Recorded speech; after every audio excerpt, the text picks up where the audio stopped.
We'll start with the United game. Oh, man. Let's go into a quick recap because there are some positives that, as a United fan, I have to look at and take away. But I cannot help just always be disappointed in the team. It's literally impossible for me at this point. It's not that I have my expectations crazy high. It's not that. It's constantly disappointing to see United perform really the way that they perform. And at this point, like, we're stuck with it. And I know that we're stuck with it. But just like any fan, like, you kind of get your hopes up that maybe you can start seeing a progression or at least a little bit more stability. Now, I would say, touching on that, I would say as an Arsenal fan, I went through a much longer period of the same thing that you're experiencing, where it's like, okay, my team was this juggernaut of a team in the Premier League. Right. This is what I expect forever. Yeah. And for a while, we were playing like a mid-table team, whereas like we didn't really have possession, we didn't really, control games, all of that stuff, and I feel like that's where United is right now. It's like, unfortunately, to say the least, you don't have the players. You know what I mean? No, we don't, and it just constantly becomes evident every game you watch.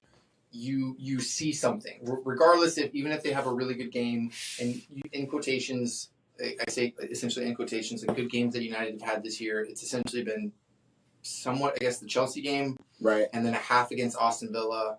There's been stretches, like even in the Champions League, like Galatasaray, where I think they went up like 2-0 up. Yeah. They looked like they were cruising, randomly gave up a goal, right? So there have been some moments, but it's not even been really like a full half or even a full game. Yeah. And you see it in the decision making of the players.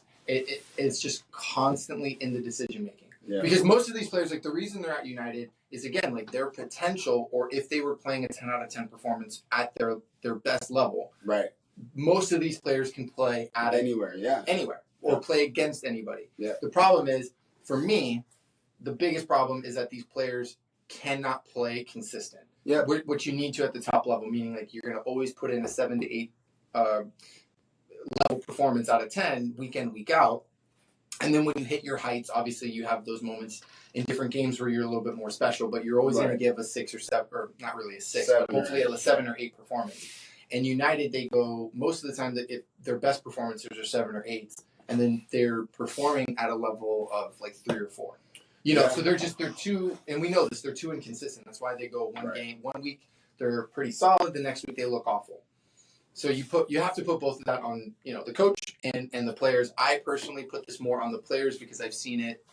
I think most United fans have seen it consistently in the last couple of years. Not last couple of years, since Mourinho. Yeah. Or really even Van Gaal, to be honest.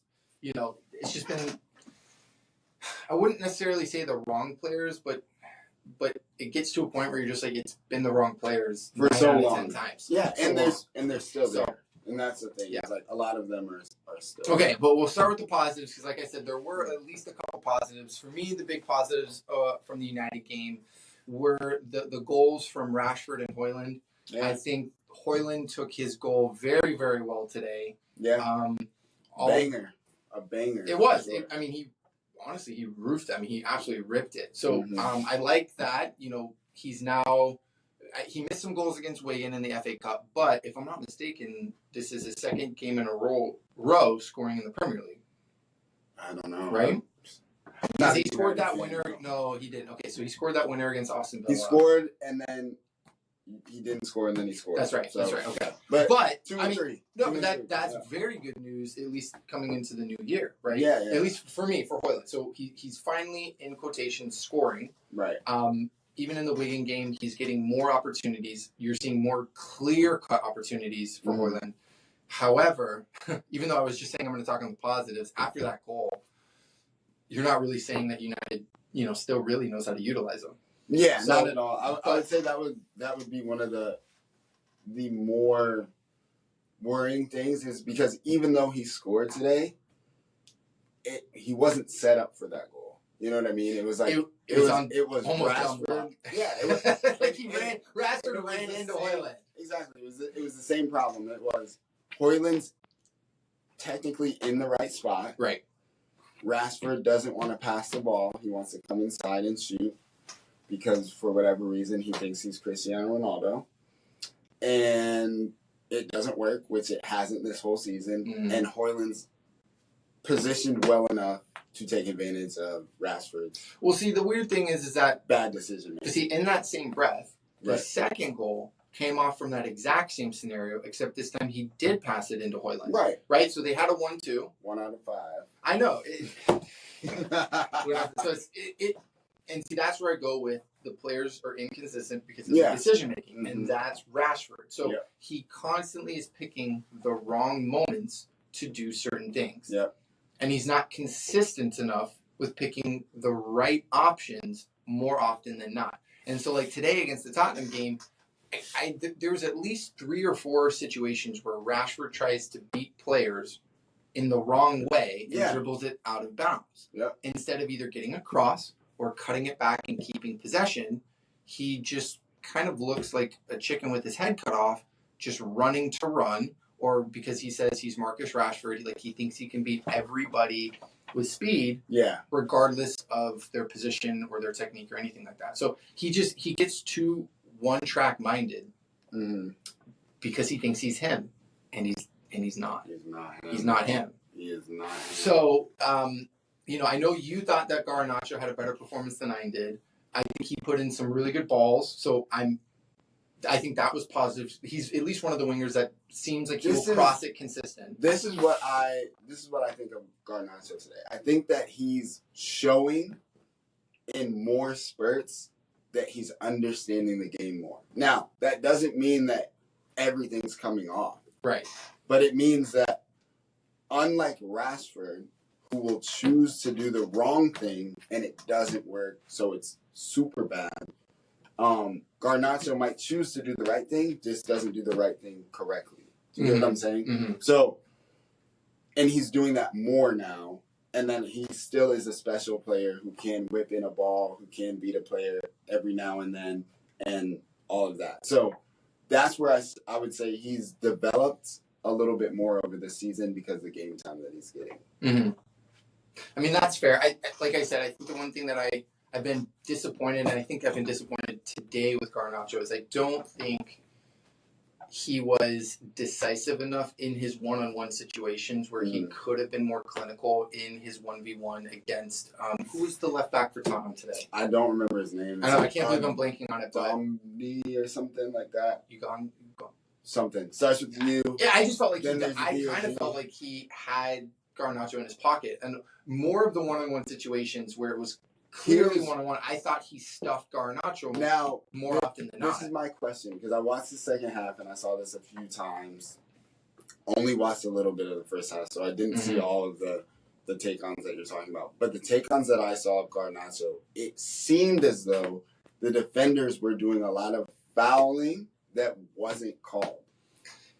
So yes and no, but for me, there's a difference. You could tell that he was physically he was stronger than Garnacho, right. So because he was just as fast, Garnacho was not able to get back. But there was a few times where he did get by, and because obviously we know as attackers, there's times where defenders will use their body to shield you off with it, but whatever. But there's a difference between using your body and throwing your body because you're so far behind or you've been tricked. And I felt like that happened to Garnacho today more times than not, where he would beat his player, and then a player would, in my opinion, foul him, and the ref would essentially say, play on, it's not enough contact, this, that, and that. Right. What do you think about that? I get where you're coming from. I think just the perspective that I saw more was just Garnacho was not able to physically compete against him, and so his skills did not separate him enough in those 1v1 situations. So he allowed the defender that was stronger to stay consistent with him because he had the same speed. And that's what I told you. I think Garnacho, although very skilled, is a player that realistically only beats his players right now based off of his speed. Okay. Most of the time, it's not based off of pure skill. And I know maybe that a lot of people will disagree with that. Maybe that sounds very strange. But having played, you and I both know that there are times where you don't really have to have a lot of skill if you know you're constantly faster than the person, because all it takes is a touch down the line, and because you're quicker, you're going to get past them. Yeah. And so that's going to come in his game, I think, more and more. Remember, what is he, like 18 or 19? Yeah. Yep. So he's still relying on that, I think, a little bit more than adding a few skills in to then create a couple or a few steps of separation to then get past people fully. So once he develops that part of his game, he's going to be very, very scary. So I'm not to say like that I'm super critical of him. But it is one that because we've seen flashes of it from him, that you want to try to see that consistency. But again, 19, you're hoping that you see more of it than not. He's still growing into it. We're not really thinking of him in the same breath perspective wise as a Rashford. Like with Rashford, you're like, dude, you're 26. You're supposed to be established. You should know the decision making right now. You should know your abilities. It's definitely. I would say with Garnacho, the good thing is he's getting game time, so he will develop. And that's it. You know what I mean? It's like, okay, I see improvement. You're trying to do the right thing. It's just not coming off awesome. You know what I mean? And that's fair. And I think that's why, even with Højlund, a lot of us we're not giving Højlund a pass, but there's a lot of understanding if you've actually been watching United, where it's like, they just don't use him. No. It's not that he's not necessarily making the right runs, but United's style right now does not suit Højlund whatsoever, and they're not utilizing his strengths, which is really weird because I felt like they used it a little bit more when he first started. Supposedly Højlund's not necessarily a full-on target striker, but in his first couple games he looked very strong holding up the ball and linking play, and so somehow they've now completely, what it feels like to me, has gone away from that. And they very rarely utilize him truthfully into his feet where he's bodying somebody and then playing off of him connecting into the midfield. So very strange to me. The last positive, and I'm going to view it as a positive that I'm going to take away from this game, is that I'm not seeing critical mistakes from Onana. Although United gave up 2 goals, I'm not sitting here really saying that I feel like any of those truthfully should have been saved. I'm not thinking that they were super weak goals that United gave up. Weak in the sense of you've seen Onana dive for some of these goals sometimes, and you're like, that was just ridiculous. Like, he's falling on his butt on 1-on-1. So you're not seeing. I just didn't feel like I saw where I'm like shaking my head that this is our goalkeeper. He looked okay with his feet. Like, I didn't see any critical errors or mistakes there. And then again, if you wanted to not pick, but if you wanted to be hypercritical of Onana on the 2 goals, you could say, okay, the header came, I believe, from inside the 6 on the corner. However, United was awful the whole day on set pieces. And then the second goal, step out. Could he have stepped out, which maybe the ball would have hit him instead of going over his shoulder. But again, I'm not overcritical of those because, let's say the corner, everybody was in there, right? So very tough to come in and clear that against, you could roughly say like 6 to 8 bodies. And then the second goal, he's essentially walking into what felt like a free shot almost at the 6. So Johnny Evans didn't really step out enough. I know Johnny Evans essentially kind of fell for a bit of a fake, and then, he ripped it into the net. But if Johnny steps out, does he block the shot that never happens, right? So that's why I'm not really sitting here overcritical. And to me, it's a positive that I feel, at least in the last couple games, I haven't felt like I'm seeing critical errors from Onana, which I thought he was solid. Which is good. I thought he was as solid as you could expect Onana to be. You get what I'm saying? Yes.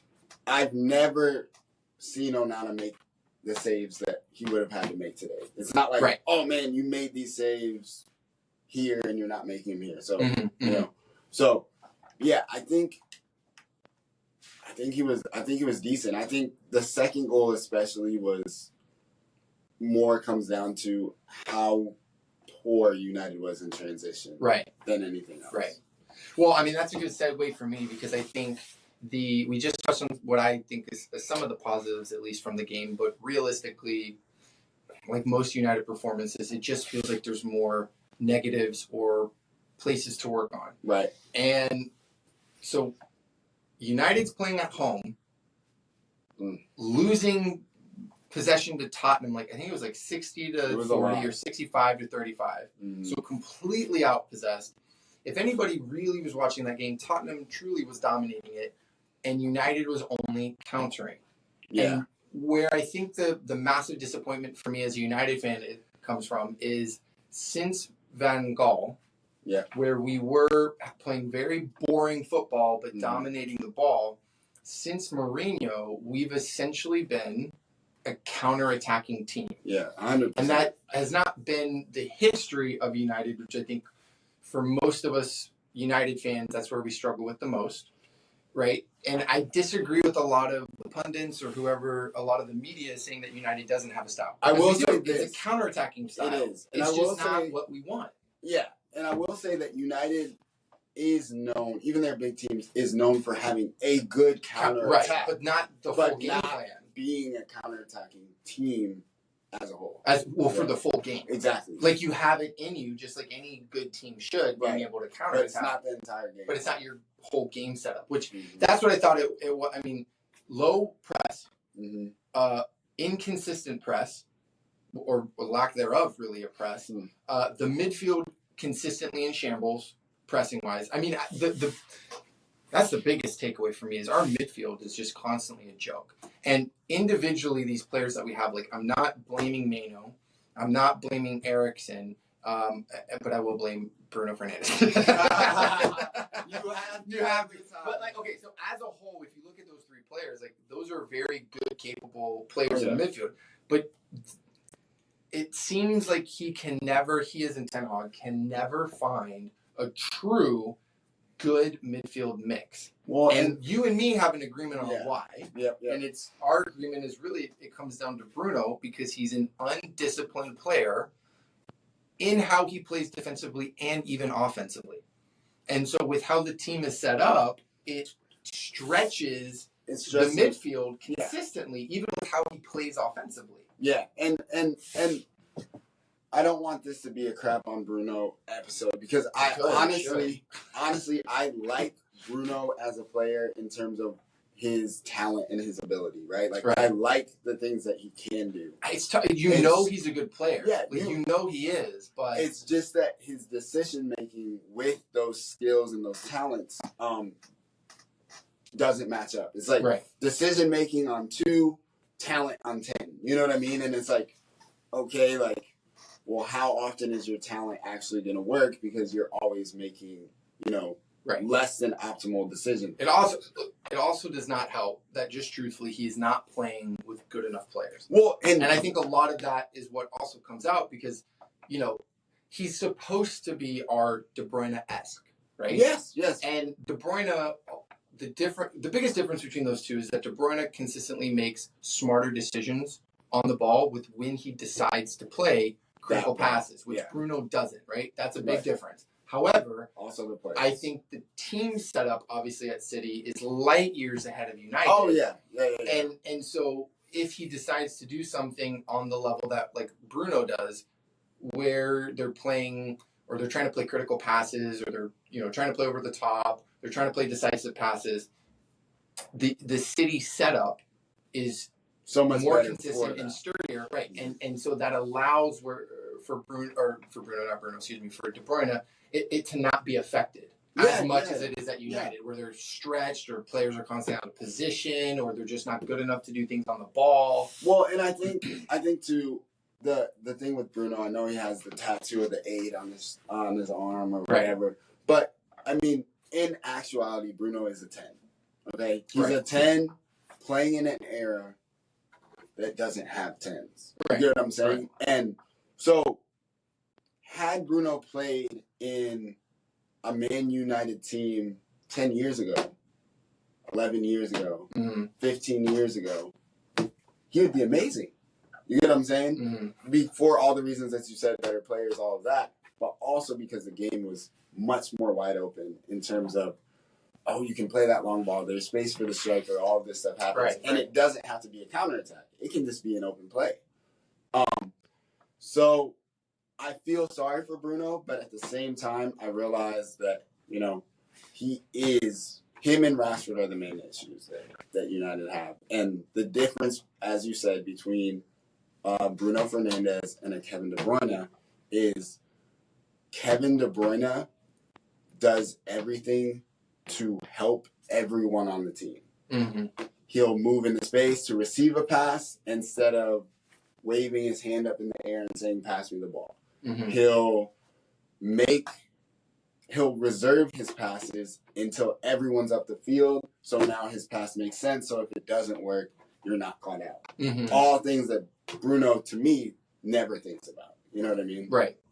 So. Well, I mean, that's true. I think part of that has a lot to do with, in quotations, the style of both teams. Oh yeah, definitely. Right, and that's where a lot of pundits and ManU fans have those question marks on Ten Hag of like, why do we not truly see a style? Mm-hmm. Because you can see that in other places, like in City, right? And you see the decision making of those players. But then I think we both coached, we both played, and you understand that you can say certain things as a coach, and then if those players are still not doing that, there's only so much that you can do, and it becomes that it's a player issue because they're not able to do what is being asked of them because it's up here. Yeah. They're not remembering it. They're not seeing it on the field. Well, they're not technically capable of doing it. All of those things apply. That applies, and then we talked about this a little bit earlier where it's players and people in general are usually going to default to what they've done the longest. So, unfortunately, Bruno has been in an inconsistent United team that, as you said, have played on the counterattack, and he's been rewarded for playing that Hail Mary ball and it working. So, even though Ten Hag could possibly want him to play another way, it's very hard to get a player to not play how they've always played. That's just how it is. It's why coaches like young players. They're impressionable. They'll listen to what they say, and they still are in their learning process. So they can teach them to be the player that they want for the rest of their career. Right. Whereas a player like Bruno, who's played through inconsistencies not only in the United team, but like I don't know if I've ever seen a Portugal team the same as I've seen it like the next game and the next game and the next game. So he's playing in inconsistent teams in terms of setup almost all the time, you know? So that's what he's learned. So telling an inconsistent, unstructured player to play structured is like telling a fish to walk on down the street. You know what I mean? It's like, it's going to be difficult. What he's talking about is not going to happen. The fish isn't going to walk down the street. Exactly. It's just not going to happen. That's what I'm saying. Yeah. That is all my right. point. So essentially the biggest issue that I saw from the Tottenham game was the midfield. I mean, what's even worse is that Tottenham was missing their 5 best players. And at most, you could say United was missing 3. I know Martinez came in. You say Casemiro, and then maybe you say Luke Shaw, and that's really still a stretch. Yeah. And then that's about it. That's really the best United that you're going to see. So the fact that Tottenham really dominated that game, missing 5 of their best players. Wait, what about Harry Maguire? So,